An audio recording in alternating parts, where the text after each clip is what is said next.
Crop-growing skyscrapers. By the year 2050, nearly 80% of the Earth's population will live in urban centres. Applying the most conservative estimates to current demographic trends, the human population will increase by about 3 billion people by then. An estimated 109 hectares of new land, about 20% larger than Brazil, will be needed to grow enough food to feed them if traditional farming methods continue as they are practiced today. At present, throughout the world, over 80% of the land that is suitable for raising crops is in use. Historically, some 15% of that has been laid waste by poor management practices.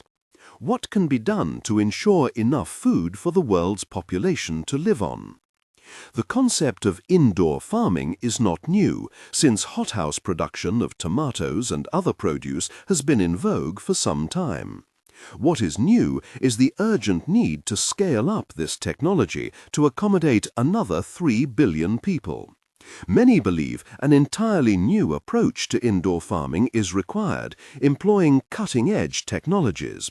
One such proposal is for the vertical farm. The concept is of multi-story buildings in which food crops are grown in environmentally controlled conditions. Situated in the heart of urban centres, they would drastically reduce the amount of transportation required to bring food to consumers. Vertical farms would need to be efficient, cheap to construct, and safe to operate. If successfully implemented, proponents claim, vertical farms offer the promise of urban renewal, sustainable production of a safe and varied food supply through year-round production of all crops, and the eventual repair of ecosystems that have been sacrificed for horizontal farming. It took humans 10,000 years to learn how to grow most of the crops we now take for granted.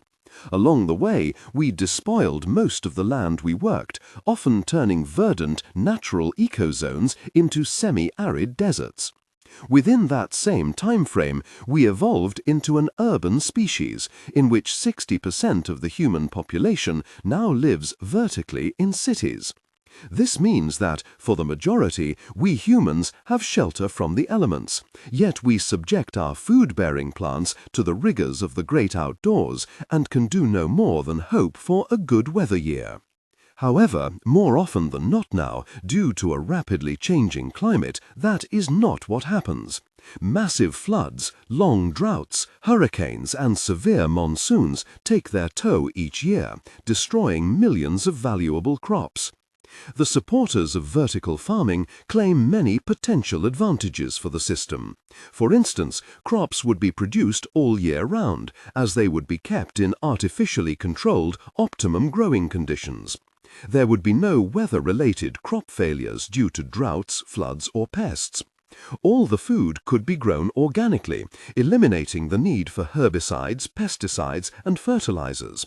The system would greatly reduce the incidence of many infectious diseases that are required at the agricultural interface. Although the system would consume energy, it would return energy to the grid via methane generation from composting non-edible parts of plants.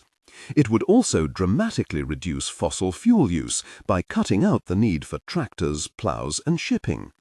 A major drawback of vertical farming, however, is that the plants would require artificial light.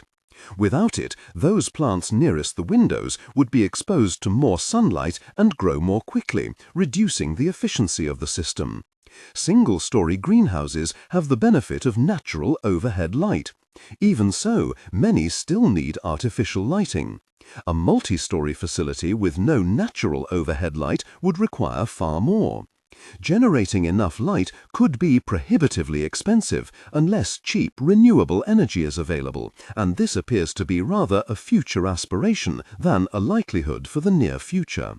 One variation on vertical farming that has been developed is to grow plants in stacked trays that move on rails.